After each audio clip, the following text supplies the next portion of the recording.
I wrote the Learning Challenge for two really important reasons.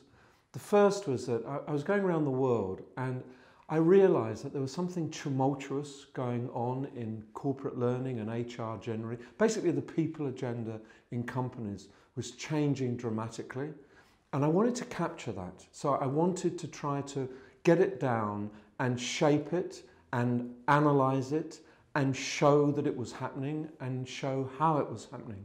But the second reason was possibly more important. I wanted to help people. There are thousands of people working in corporate HR or corporate L&D, completely bamboozled by what's going on. And I wanted to give them something practical, hands-on, that they could take and use, and it would make a difference in their lives, and it would make a difference to their work, and it would make a difference to their organizations. So they're the two reasons.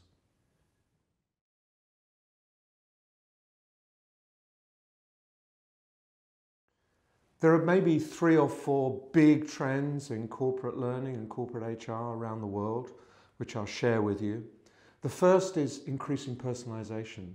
That once upon a time, one size fitted all. People did huge programs for thousands, sometimes hundreds of thousands of people, and they often didn't change a comma, a pause, anything. It was just the same stuff. People don't want that anymore. We live in a world of social networking. We live in a world of Facebook. Facebook's front page, your front page, my front page, everyone's front page is totally unique in Facebook. So if Facebook can do it for almost 1 billion people, there is no reason why organizations can't start to personalize the learning. So it's very much aimed at you, your needs now, not your needs in 3 months or 3 years. So personalization is huge. The second big trend is screen agnostic. You want to start on a laptop, maybe continue on a desktop, go onto your iPad, finish on your phone. You don't care about screen size. It doesn't worry you at all. All you want is the ability to learn where you choose, when you choose, how you choose. So we're not worried anymore about whether it fits on this screen or that screen. We just use software that organizes itself around the particular screen that someone's using, and you can make a seamless transition. So you start off, and when you move from, say, a desktop to a laptop, it knows where you are. When you finish off on a phone, it knows where you are. When you go back to your desktop, it knows where you finished last night on your phone. So personalization is a really big thing. The third thing is just a massively more complex technology mix. That once upon a time we looked for these all-seeing, all-singing, all-dancing pieces of software that would do it all for us. No longer.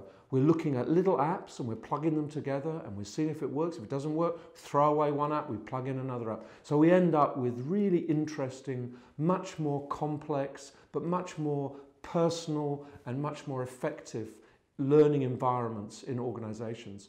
And I suppose the last big trend is that finally, maybe we'd say, should have done this 50 years ago, but finally, organizations are recognizing the huge importance of learning. Learning is what keeps people sharp. Learning is what leads to innovation. Learning is what keeps employees engaged in the workplace. And learning will keep those companies going for the next 5 or 10 years. No learning, no innovation, no ability to deal with the transformations that are occurring in the market. No learning, probably no business left. So it's really important stuff.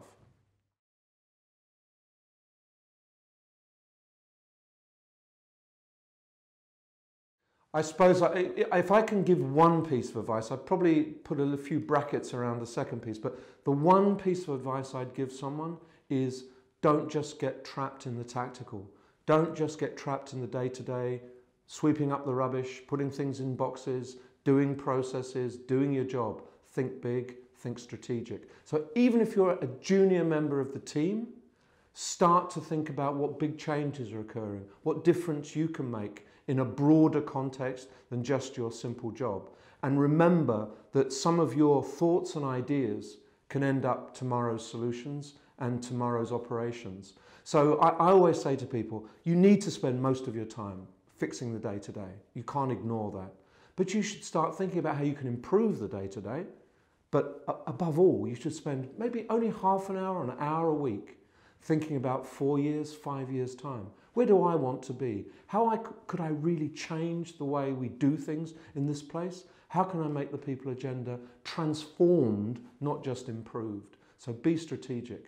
And then in the brackets, if you like, to add on to that one piece of advice is you be engaged, you network, you find out new stuff, you share that with your colleagues.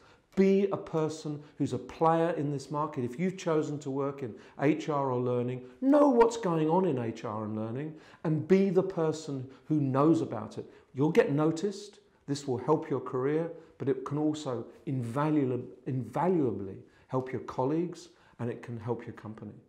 They're my tips.